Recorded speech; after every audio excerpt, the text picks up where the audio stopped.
Welcome to the Niche Pursuits Podcast. Are you ready to discover some niche business ideas that actually work? Well, it's time for a motivational kick to jumpstart your next big idea. Here's your host, Spencer Haas. Hey everyone, welcome to episode number 64 of the Niche Pursuits Podcast. I'm your host, Spencer Haas from nichepursuits.com. And today I actually have an interview to bring you. Today's interview is with Steve Chou from mywifequitherjob.com. And I wanted to have Steve on the podcast because I'm interested in building an e-commerce store. As you know from listening to my previous podcast, I've been selling product on Amazon, and it's been going pretty well. I still have a lot of plans to grow the Amazon business itself, and I'll be talking about that specifically in another podcast. But I am still looking towards the future of actually building out a full e-commerce store based on the products that are doing well on Amazon. I just think it's a smart business and a way to diversify my income a little bit away from Amazon specifically. And so I wanted to have Steve on to talk about his business. It's a business that his wife originally started, and that online store is bumblebeelinens.com, where they sell handkerchiefs and other linen products for weddings, usually in particular. But Steve is somebody that has been able to help build out this huge online store. They've been very, very successful, and I'll let him share some of the numbers during the interview. But he also has a lot of great tips for how people starting at the very beginning can grow their business through SEO, through pay-per-click, and then partnerships as well. So those are specifically some of the things that we want to talk about during this interview. So with that, we will bring Steve onto the interview, and hopefully you learn a lot of great tips for your own online business. Thanks a lot. Hey everyone, welcome back to the Niche Pursuits Podcast. I'm your host, Spencer Haas with nichepursuits.com. And of course, I've got Perrin with me as my co-host. Perrin, how you doing? Pretty good, man. Feeling great today. Very good. It's a good day today. A good day to do a podcast. Right. And we actually have a guest with us. It's been a little while since we've had a guest on the podcast, but we're very excited to have Steve Chou with us from mywifequitherjob.com. So Steve, welcome to the podcast. How's it going, fellas? It's going awesome. It's great to have you. You have a lot going on in your business. And we're going to talk specifically about your e-commerce business for the most part, I think, here. Okay. And so we're excited to dive into it. First of all, why don't you just tell us about how you got an e-commerce store up and running in the first place? Yeah, I mean, I'll keep it kind of short. Way back when my wife and I got engaged to get married, she told me that as soon as she became pregnant with our first child, she was going to quit her job. And at the time we were both working. We both had six-figure jobs, and we live in a pretty expensive area in Silicon Valley. And in order to get that house in a good school district, you pretty much need two incomes. And so as soon as my wife became pregnant, I was like, crap, she's going to quit. And so we kind of looked for alternative income streams, and we kind of settled upon starting our e-commerce store. And so we sell wedding handkerchiefs and linens in our store. It's really random. I'll just give you the quick 30-second story of how we started selling those. Once again, when we got married, my wife knew she was going to cry like a baby, spent a lot of money on photography, and so we wanted a handkerchief to dry the tears instead of like nasty tissues. Looked everywhere for these things, could not find them anywhere. Finally, we found this manufacturer in China, but we had to buy a whole bunch of them. So we ended up buying like hundreds of these, used like 5 or 6 of them, sold them on eBay, and they sold like hotcakes. So when it came time to, start our own online store, we kind of got back in touch with that vendor. Yeah, so it was kind of by accident. And this was, when we were preparing for the interview, that was one of my questions, like what kind of market research did you do? Like how did you pick your market? But it sounds like you kind of fell into it. We fell into it, but we actually sold on eBay for quite a while before we actually launched the store, just to make sure things were still selling. Right. So that was our validation platform. So was that before or after you had decided to create a store? This was before we created the store. We kind of wanted to make sure that the demand was still there. before I spent all that time, with the website and everything. And so maybe go ahead and fast forward now. We'll kind of come back and dive into all the details. So you went ahead and, started the store. Can you give us an idea of where it is today? What have you grown it to, and anything you're comfortable sharing here as far as revenue or traffic or anything like that?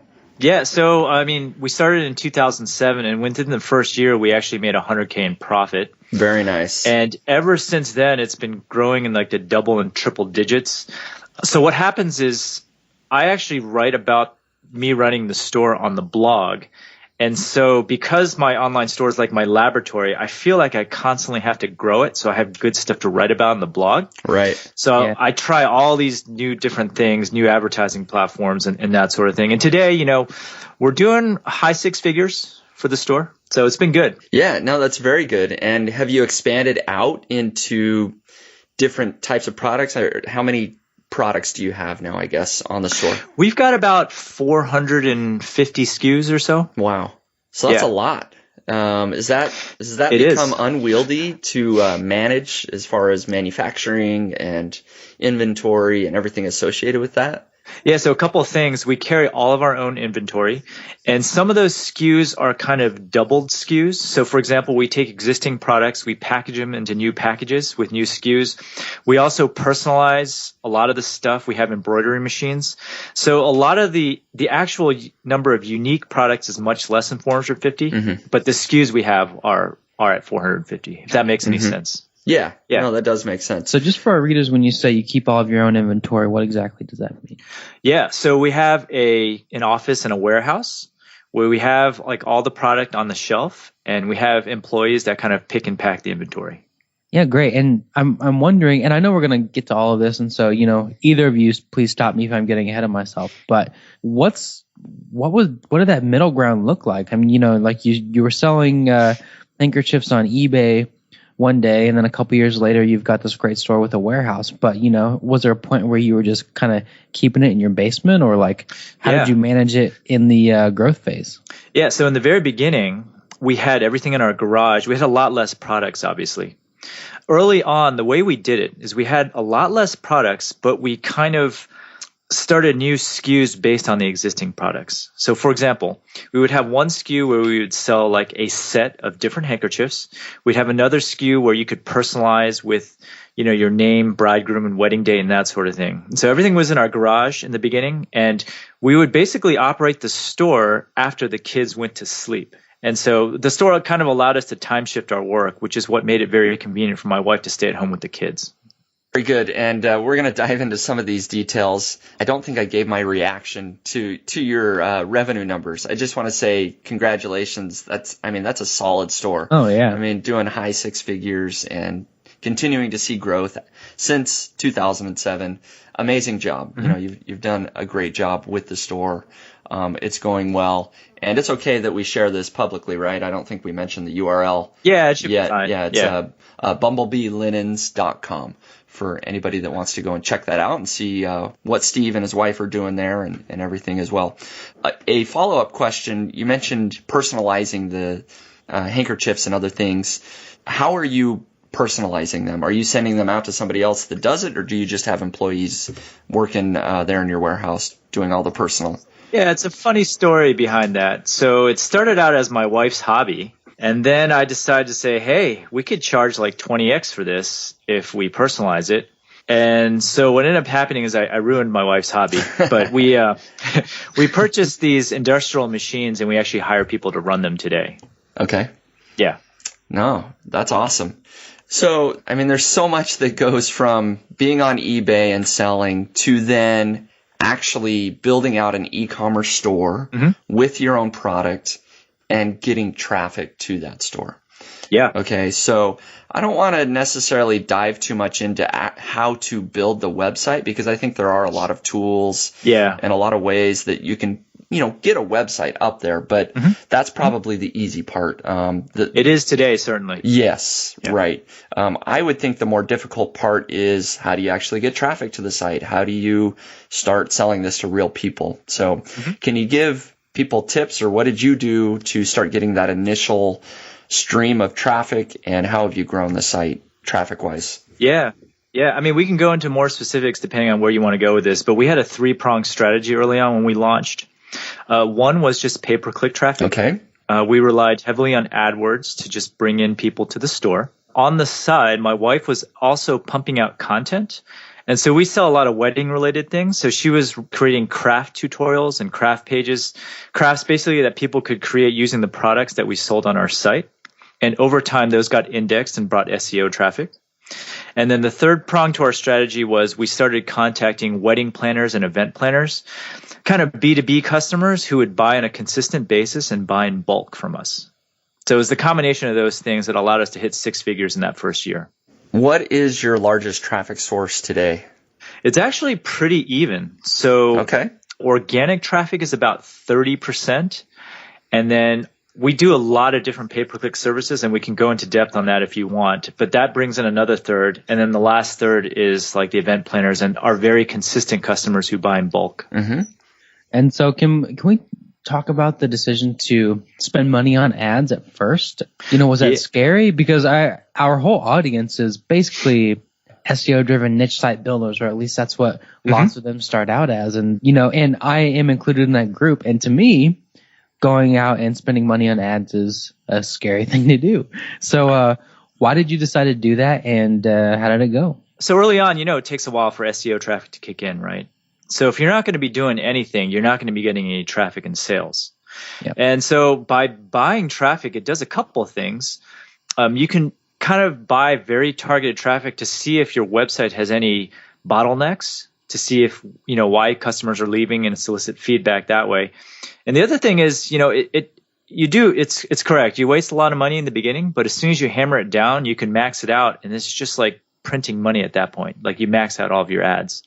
So in response to your question about fear, in the beginning, you can just start out really small, like $5 or $10 a day. So it's not that bad. As soon as you start getting some conversions, you gain some confidence, you invest some more, and it kind of just snowballs from there. What would you say your ROI is on your paid ads? Are you able to track that pretty well? Oh, yeah. Yeah, I track everything. So for AdWords, so there's a couple different flavors of AdWords, right? There's retargeting, there's just the regular search, and then there's Google Shopping. So our AdWords ads convert, and we get like a 4x return on investment for that. Shopping is slightly higher, and then retargeting is even higher than that. That's pretty impressive, actually. Yeah. I was not expecting a 4x or higher. And it really depends on what your margins are too, right? Yeah. We have very high margins for our products, so especially the personalized items.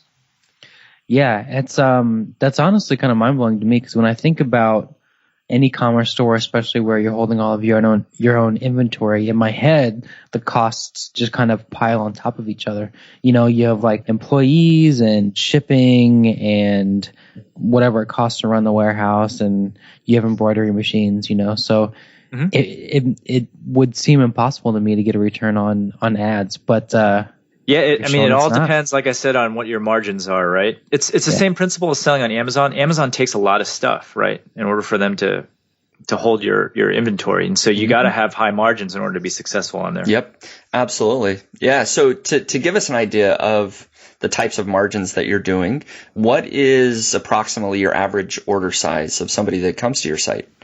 Yeah, it's on the order of $50 to $60. Okay. We've done a couple of tricks here and there to kind of increase that over time. Yeah. But yeah, that's about the average order size. And what are some of those tricks that you've done? Upsells and bundling and so things like that? There's upsells. There's also, a lot of e-commerce stores these days give free shipping, but we don't do that off the bat. We set thresholds for free shipping. And typically, like, let's say your average order size is 50 and you want to eke that up to like 60. You might make free shipping at like the $60 threshold, for example. Gotcha. That's like one trick you can do. No, that makes sense. And so for AdWords in particular, what's the type of amount that you're paying for, per click or for your ads? Yeah. So of course it depends. We got a lot of SKUs, right? Yep. But I'd say for our main selling product, we pay on the order of anywhere between 35 and 50 cents per click. Mm-hmm. And the conversion rate is just really good for those products. So that's very interesting. So you're doing AdWords and the different, ways you can do it on AdWords, retargeting and shopping and everything. Are you doing pay-per-click anywhere else outside of that, Facebook and other places? Yeah. So we run, and I'll go through the whole, like a brief list, and we can dig into each. I run Amazon product ads. I run shopping.com ads. I do Nextag, I do Shopzilla, all the comparison shopping engines. I do Facebook, and I also do this thing that I recently started doing, which is really awesome, called Facebook Dynamic Retargeting, and I also use Bing. Okay. So I was just going to say, so is Google your largest PPC budget, and then what's second after that? Yeah, Google's probably the largest, and then I would kind of group all the comparison shopping engines kind of together as the next, and then probably Facebook and then Bing. So here's my question, and I'm going to betray my newbiness here, I know.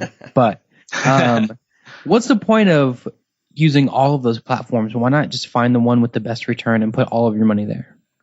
Yeah, so here's the thing about AdWords, right? There's only going to be a limited number of people searching for your product. So after a while, even if you want to put like tens of thousands or millions of dollars on there, you're just not going to get the clicks, right?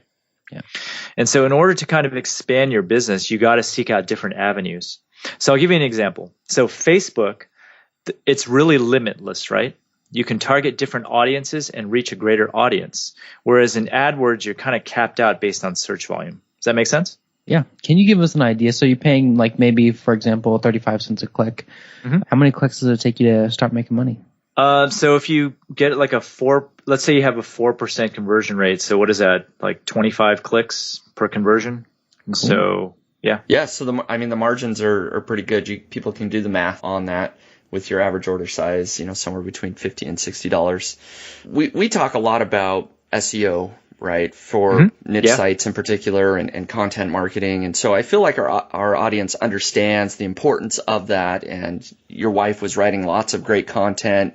Let's maybe dive into specifically what works well for e-commerce stores. I assume that there's a lot that you can do just sort of standard blog posts, tutorials, but what are some things that are specific to an e-commerce store that people need to think about when doing SEO? Yeah, so we follow a lot of the principles actually that you mentioned in your Longtail Pro tutorial videos. You're looking at keywords that you can rank for pretty easily with content that are very related to the stuff that you sell. And I can just add a couple of different extra prongs to that, or with the way we kind of structure our content.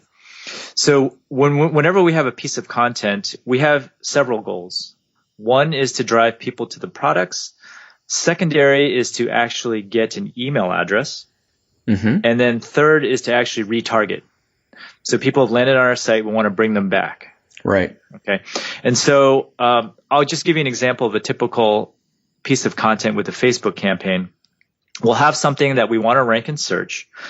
It's a good piece of content. It'll be like a craft tutorial related to a wedding. We'll drive a Facebook ad targeting people who have recently become engaged to this piece of content. Within this piece of content is the craft tutorial, and then right below it is a listing of related products where they can just actually hit buy now and start buying the product right away. At the top, in the middle, and the end, there's an email sign-up form, and there's also a pop-up. Okay, and so if someone ends up clicking on any product, they end up getting tagged by a Facebook tracking pixel, and so that when they go back on Facebook, they're seeing pictures in an ad of the exact products that they've seen. Right. So that's kind of how we do our stuff. And we also run Google retargeting, which means if they go on any sort of random website, they'll see the products that they actually looked at on our site. Right. Yeah, no, that's awesome. Those are some things that we, of course, learned about when we went to Traffic and Conversion Summit earlier this year. We talked a lot about Facebook retargeting and some things there that, well, quite frankly, we haven't had a chance to dive into quite yet just because we don't have an e-commerce store right now. But I have done some things for Longtail Pro and am still testing those things. But there's a lot that can be done there for sure. Actually, when you're selling, I know you're selling on Amazon, Spencer, and Amazon actually runs all these ads for you. That is true. And actually, I noticed that. I was browsing Facebook and then I saw an ad for my product. I was like, sweet. Amazon's doing the work for me. That's why I pay them so much money. And incidentally, the Amazon, when you run Facebook ads for Amazon, it actually converts pretty well because everyone trusts Amazon. When it's your own online store, you have to establish that trust first. So the conversion rates for Amazon are actually a lot better. Yeah. Right. Yeah. And I do want to dive into Amazon specifically here in just a minute, but let's talk about SEO just a little bit more. Sure. So you're doing anytime that you produce an SEO piece of content, I guess we'll call it, where you're targeting a specific keyword, you're also doing this paid advertising to get traffic to it, do the retargeting, correct? Mm-hmm. Only for the popular ones. So one thing I also neglected to mention is Pinterest is starting to become really big as well. A lot of people are actually using Pinterest as a search engine now for shopping. Mm-hmm. And so we also make sure that we have a good photo for these content, for all these pieces of content as well. It's kind of scary. Depending on what industry you're in, a lot of people just use Pinterest over Google altogether. Right. So, sorry, I interrupted you. What was the original question? I think you answered the question, but I was just diving a little bit more into SEO. Mm-hmm. Just wanted to follow up with any other sort of tips specific to e-commerce stores. What are things when people have specific product listings and product descriptions? Sure. Maybe not full blog posts, but what should they be doing with their individual product listings? Yeah. So with e-commerce, it tends to be really difficult to rank for stuff because there's not going to be a whole lot of content, right, on these individual pages. So what I like to do is I always like to write some amount of content on the category pages. I try to rank my category pages as opposed to specific products because it's just it's a lot less volume, right? You have a lot less categories than you do products. So on each category page, I always have some verbiage on there. Mm-hmm. And that's pretty much all that you can do besides driving backlinks to that page. Like I don't try to drive backlinks to individual products. I try to drive it to the category pages. And so do you have product descriptions though? Yeah, we have product descriptions as well, but we just have a lot of products also. Yeah. You can just follow the standard rules where, you don't duplicate content, unique title tags and that sort of thing. And so you do get traffic to your individual products, but I tend to focus on the category pages. For sure. So your category page might be about wedding handkerchiefs or whatever. That's the keyword you're trying to rank for, and you're going to have all of your content about wedding handkerchiefs on that category page. That's correct, yes. When you say driving backlinks to those category pages, do you have a specific couple of strategies to do that? It's just outreach for wedding blogs and that sort of thing. Like if my wife puts together some sort of craft tutorial or we get into a magazine, we'll link back to the category page as opposed to the home page. Yeah, so it's like guest posting is what you guys are mostly doing? Guest posting and then publicity and PR. Awesome. Yeah. Cool. Yeah. How has publicity and PR worked for you from an SEO perspective?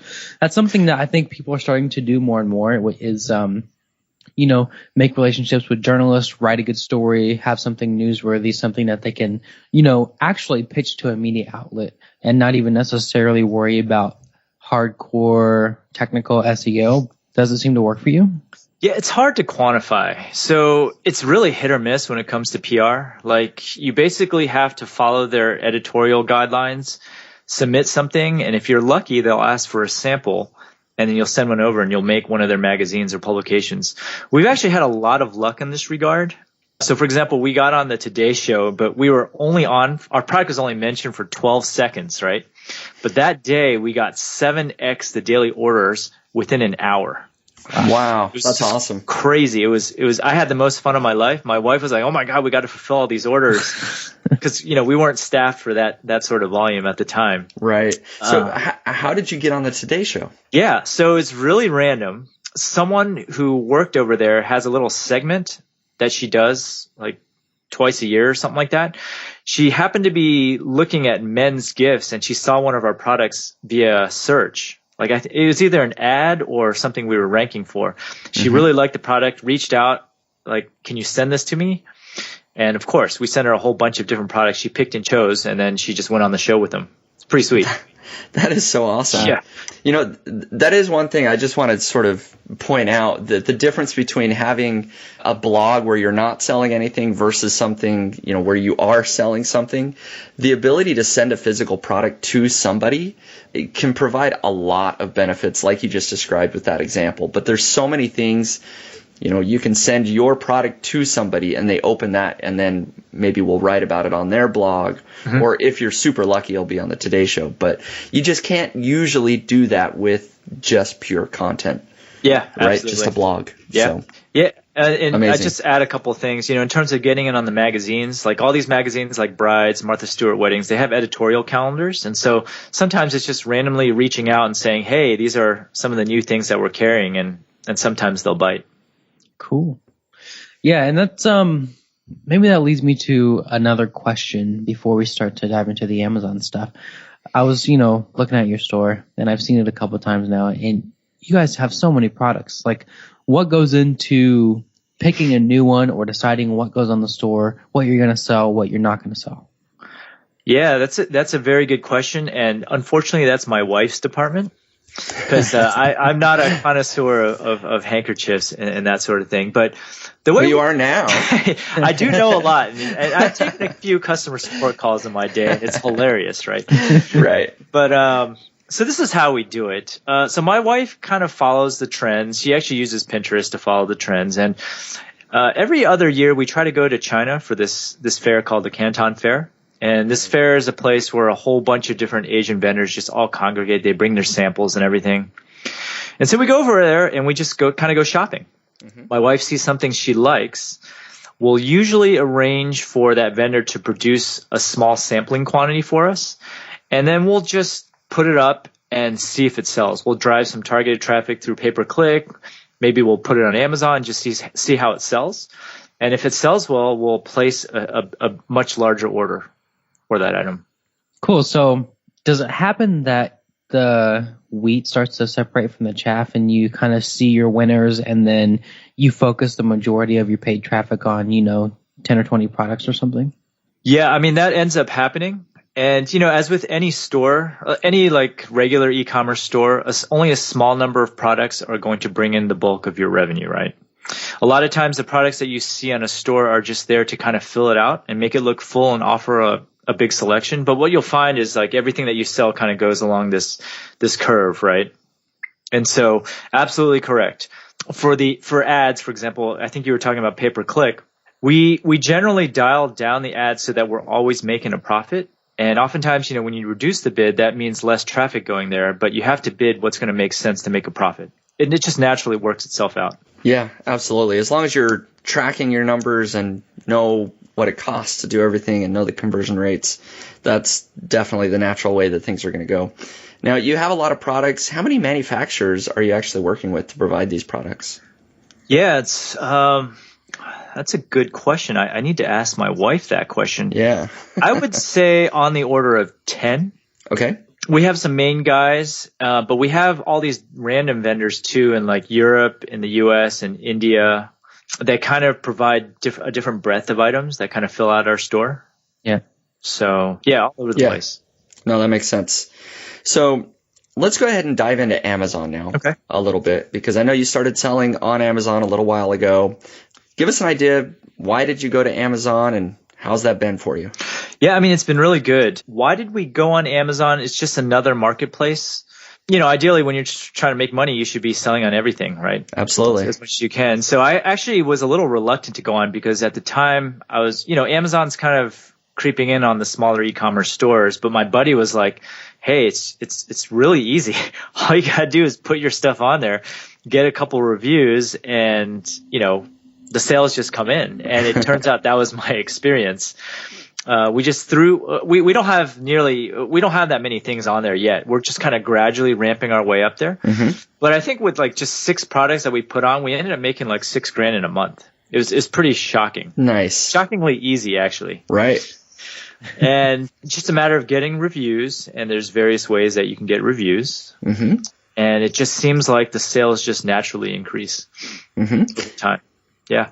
And you're obviously fulfilling everything yourself still out of your warehouse. No, we are using FBA. You are? Oh, okay. Yes. Yeah. And so why did you make that decision? FBA, 3x the sales, pretty much. Just because people have the trust in Amazon, and when they see that fulfilled by Amazon and free shipping or whatever.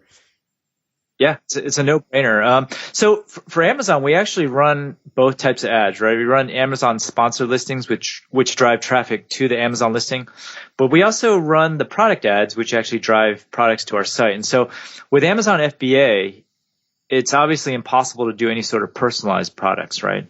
And so we rely on the product ads to drive the people to our site for that sort of thing. Gotcha. But it's much easier to just have Amazon fulfill everything for you, even from a logistical perspective, because then we don't have to worry about all these channels and, you know, where we have to ship things. It just makes things a lot easier. So, you know, I guess I sort of envisioned that, you know, doing fulfilled by Amazon is obviously great for the reasons that we mentioned, but it's super easy for somebody just getting started out that doesn't have a warehouse. You know, I can ship a couple of boxes to Amazon and they handle everything else. But in the back of my mind, I guess I was assuming once you get to a certain level and you have your own warehouse and you're fulfilling everything yourself, your margins would be lower, it seems like, if you continue to just fulfill everything. But you're saying that even getting large, it still just makes sense to have Amazon fulfill everything. This is what we do. We actually charge more on Amazon to make up for the fees. Okay. So it ends up working out. People are willing to pay higher prices on Amazon. That makes sense. And if they find our store, which we kind of indirectly try to drive them back, they can get it, you know, it's cheaper to buy in our store. And then we get to market to them via email and that sort of thing. Like, that's one of the big disadvantages of Amazon, right? You don't have any contact with the customer in the long term. Right. Yeah, and that was going to be my follow-up question. I mean, it seems like there's at least one big clear advantage of Amazon, and that's that they handle everything and people have trust in it. But I was going to ask, what are the advantages of still running your own site then? And yeah, I mean, let's just talk about email, which is huge, right? So on our posts, we're gathering emails. On our store, we have customer emails. And so we run a whole bunch of different sequences. So one is the post-purchase sequence, where we kind of introduce ourselves, and what we do, we actually have a free giveaway as part of that also. And we just keep in contact with them regularly. We send out an autoresponder sequence that goes out once a week, gives out great content, and then gives out sales and that sort of thing. So we generate a lot of extra business that way. We also have emails that go out if someone abandons their cart. So let's say, Spencer, you got a lot of kids, right? Let's say you're shopping and like one of your kids starts yelling, you don't finish the transaction, and you kind of forget to go back to it. We send out an email and just to remind you to finish your transaction. Nice. And so that brings back a lot of customers. That's something that Amazon can't really do. But most importantly is you'll start to see patterns about who your best customers are. So we do a lot of B2B stuff. And you can specifically target those people who buy from you often and give them special promotions and kind of convince them to buy more often. And these are all things that you cannot do on Amazon. Right. Not to mention the fact that when you're buying on Amazon, everyone thinks that they're buying from Amazon, and they don't really know about your store so much. I mean, you can use tools like Feedback Genius to kind of inform them that you're a small business selling on Amazon. But as far as the customer is concerned, they think they're shopping on Amazon. Right. Very true. So from a bird's eye view, do you think that the best way to maximize profits for an e-commerce store is to do both? Yeah, absolutely. And in fact, so I run a class that teaches this stuff. I've kind of steered the class in like the last year and a half towards testing out a product on Amazon, getting some immediate sales, and giving yourself the confidence that you know something's going to sell. And then starting an e-commerce store around that, where you can actually create a branded site, start collecting emails, and doing all the other cool stuff that you can do that Amazon cannot do.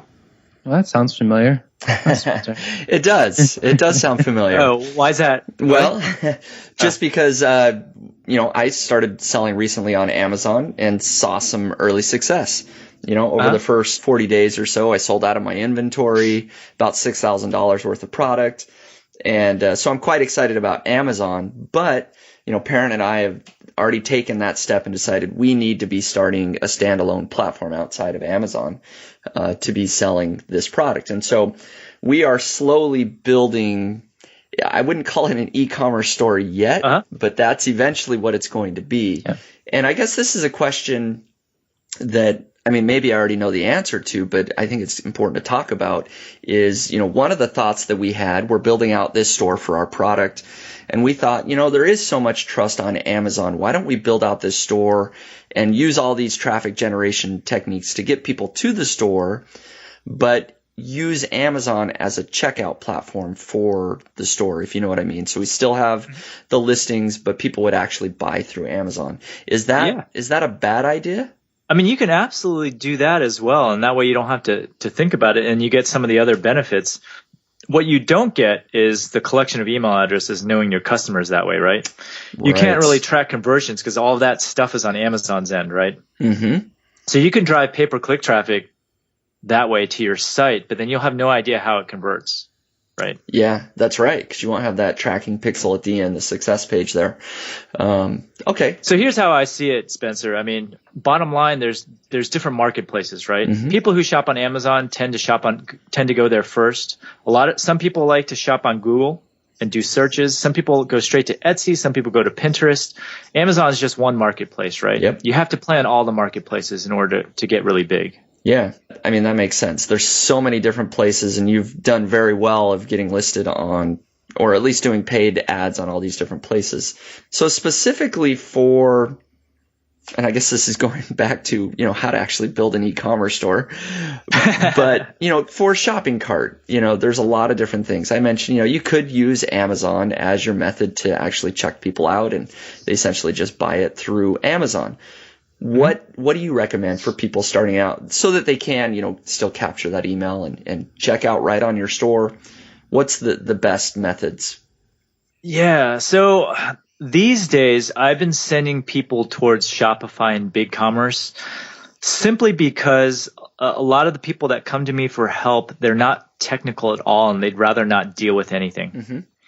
But if you're willing to put in the work a little bit to learn some stuff, I kind of recommend the open source route. And it really depends on what you're trying to sell. Mm-hmm. When you go the open source route, you get all the source code for the shopping cart and you can do any sort of customizations that you want.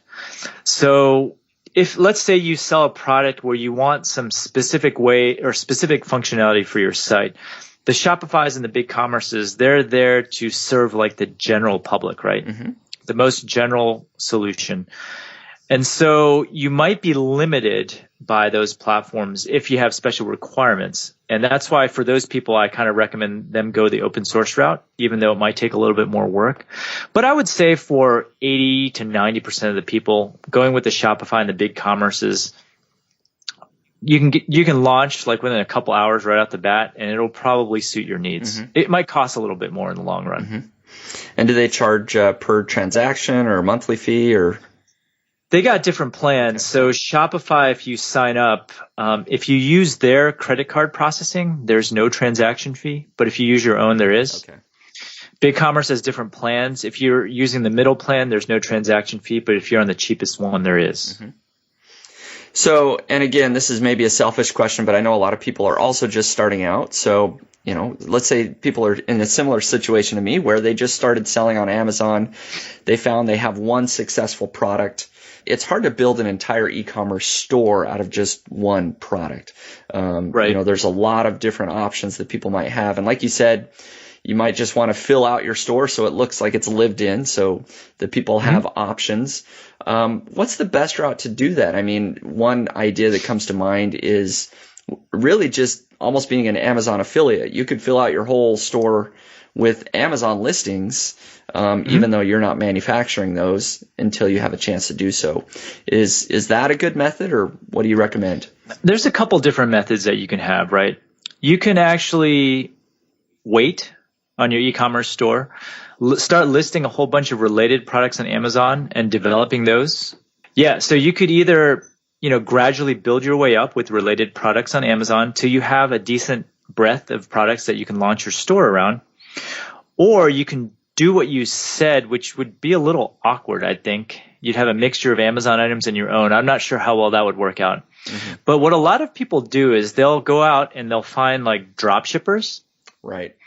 And they'll just fill out products in their store. They're probably not going to sell a whole lot, but in the event that someone does buy something, someone else is doing the fulfillment.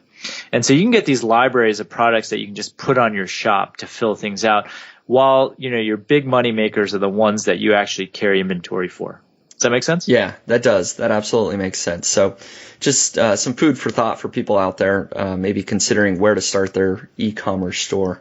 So, Perrin, did you have any follow-up questions to what we've touched on here recently? Not a follow-up question, but maybe taking a step back. Okay. We're talking about PPC, and, we're just asking this mostly because this is the step we are at, is we're trying to get our own site up and running. When you're driving PPC traffic, are you sending it to specific products? No. Is it? We send to category pages. And why is that? Because if you send it to an individual, so we have a lot of variety, and you never know when someone types in a query exactly what they're looking for, right? They might type in wedding handkerchiefs, for example, which is one of our keywords, but they might be looking for something peach, right? And so if you send them to one product, unless you're really super specific with your keyword, chances are that's not going to be what they're looking for. And so what we like to do is we like to send them to an array of products, so just to increase the chances that they'll find something that they want. Now, the other argument, of course, is to start bidding on very specific keywords, but you'll find that the search volumes for those very long tail specific keywords is going to be too low to generate any traffic for them. Does that make sense? Yeah. So just looking at your site, you've got big categories like wedding handkerchiefs and then some subcategories like handkerchiefs with lace edges. Are you sending traffic to both types of categories? Yes. And the reason is you want to tailor the ad directly to use the same language as the landing page. So I think you just mentioned you like lace edges, huh, Perrin? Yeah, I do. That's what So we'll have an ad for lace handkerchiefs that goes to that category. We'll have a more general one for wedding handkerchiefs that goes to the wedding handkerchiefs category. We'll have one separate one for personalized and monogrammed handkerchiefs that go to that specific category. So that's kind of how we operate. Right. So now that you've got, this successful store, have you guys considered opening up a second one, or maybe you already do?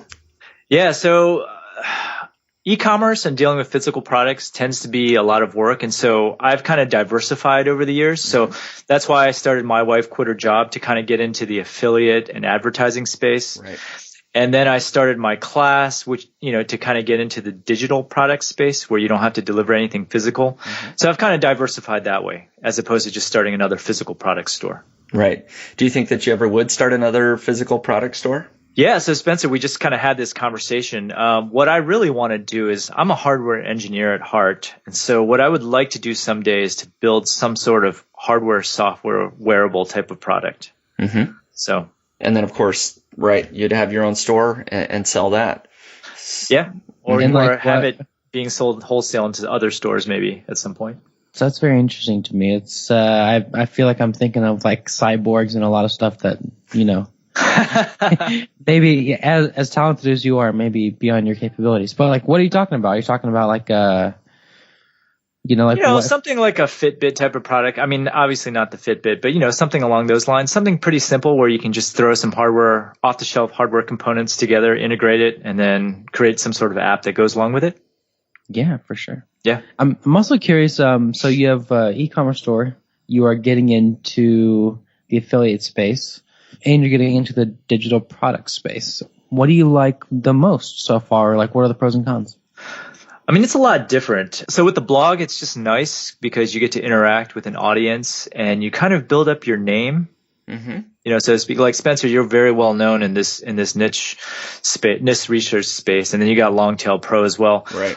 So my blog serves for me to kind of interact with a wider audience, and then I have my training class, which has about 1,200 students in it, where I get to go in a little bit with more depth and really get to know these people. And so that's kind of I kind of like that hierarchy. Yeah, and so I don't know that we mentioned this, but the course is profitableonlinestore.com if people want to check that out. And I assume you're taking people from A to Z, how to launch an e-commerce store, right? Everything that we've talked about today, all the pay-per-click stuff, all the shopping cart stuff, niche research, selling on Amazon, I cover all that stuff. Yeah.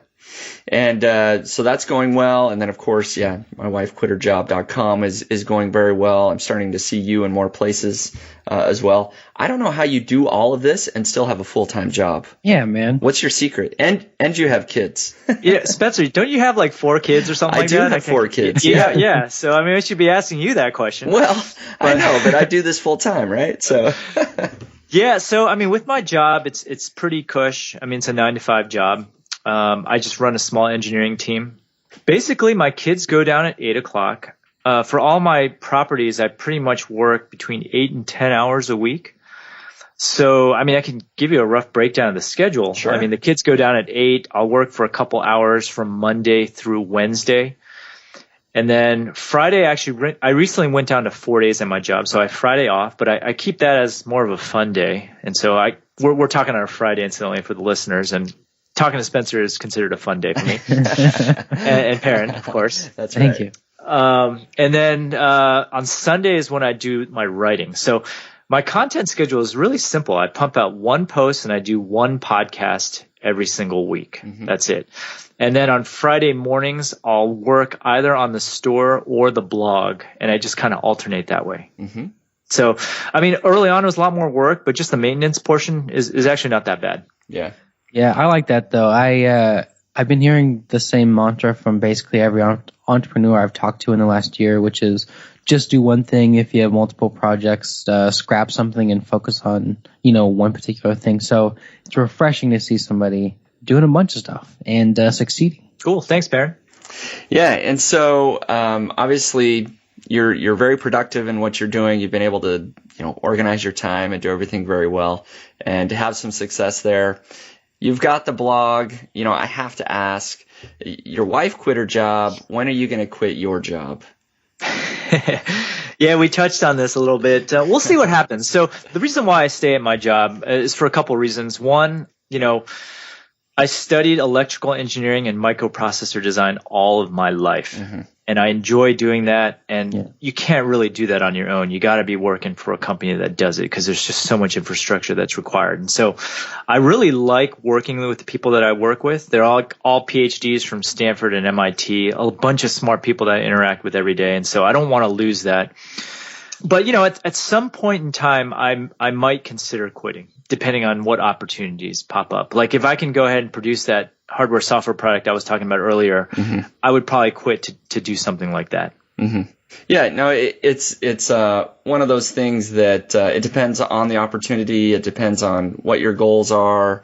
And, certainly things are going well here, but I think you're very smart to have, you're building up, I'm sure, a nice, savings buffer. If you ever did need to quit your job, you'd have a lot of runway where you could make something happen. So, yeah. Before we let you go, I do want to just ask, is there anything that we didn't talk about that you feel that we should have talked about specifically for e-commerce stores?